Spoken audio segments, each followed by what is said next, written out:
So the US Congress is deliberating seriously, heavily on Nigerian Christian genocide, and not just that, Nnamdi Kanu's release. In fact, they are now beginning to speak up. A lot of senators are now beginning to rise up on behalf of Nnamdi Kanu, warning the Nigerian government to either review the sentence of Nnamdi Kanu or release him unconditionally. And not just that, they are threatening that they are coming into a fight to protect the Christians in Nigeria. And a lot of things have been said here. I promise you, this is not what Tinubu was expecting. Listen to this. Nigeria is the deadliest place on earth to be a Christian today. Since 2019, tens of thousands of Christians in Nigeria have been slaughtered as part of a sustained pattern of religiously motivated violence by Islamist jihadis ignored or enabled by the Nigerian government. Extremist groups like Boko Haram are allowed to operate without any meaningful response from authorities. A courageous leader named Nnamdi Kanu was convicted in a farce show trial for speaking out about what's happening. He's currently serving a life sentence in prison, convicted on false terrorism charges.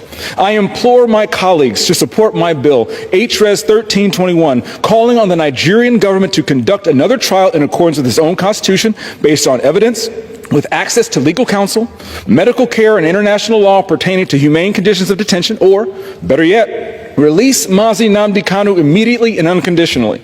America gives billions to Nigeria. We will not continue to fund a Christian genocide. We have the moral obligation to stand up so our Christian brothers and sisters can worship the Lord our God in peace.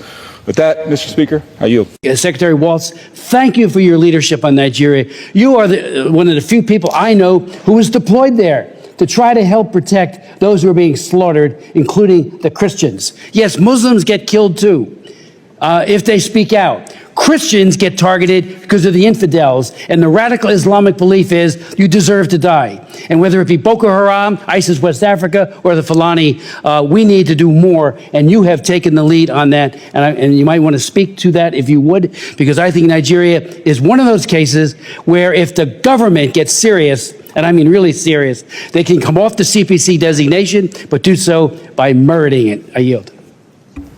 Well, thank you, Representative Smith, and thank you for your long history of taking these issues on and actually getting out there on the ground to see them firsthand rather than opining from D.C. And I will say, I have to give credit where credit's due. Secretary Guterres has taken on the issue in a meaningful way of not just peacekeepers, but it's often local vendors being paid by the UN who are conducting this type of abuse. On Nigeria, yes, we are taking the persecution of Christians very seriously.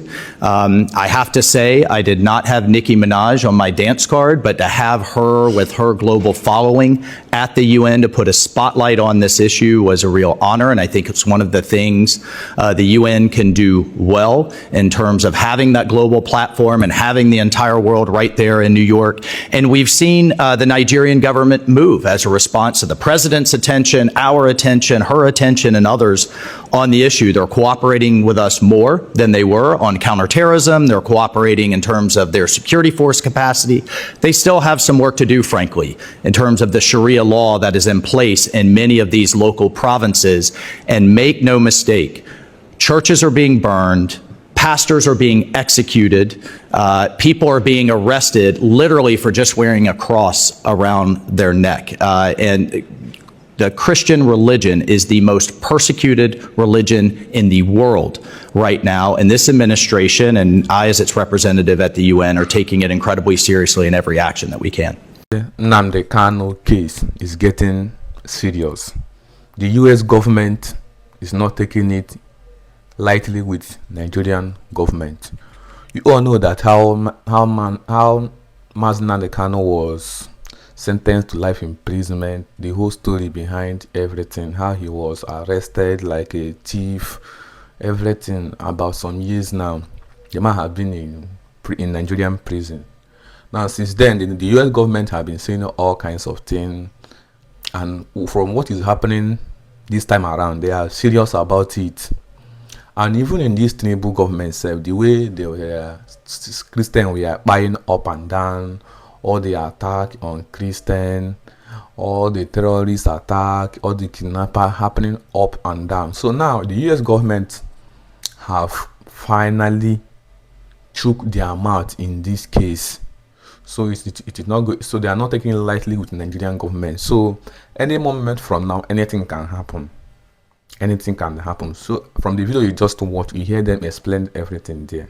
So any moment, anything can happen. Nnamdi Kanu can be released. It can be released, or they will still revisit the case. Because what the Nigerian government did, they did that out of hatred for Igbo tribe, simply because the man is an Igbo, requesting for what? Fighting for freedom. And he was sentenced to life imprisonment without any tangible reason, despite years, months of adjourning the court. This to say, Nnamdi Kanu may be released. So my prayer and thought are with you, Nnamdi Kanu. The Lord will see you through. Our Lord will see you through. Our ancestors are with you. Please share this video. Share this video. Let's keep spreading this information. Thank you. Guys, I've just been thinking out loud. How is it that the Nigerian government was able to go into another country, Kenya, to arrest Nnamdi Kanu? And they brought him back to Nigeria. They put him in prison since then. But somehow we are not able to arrest terrorists that are killing people inside Nigeria.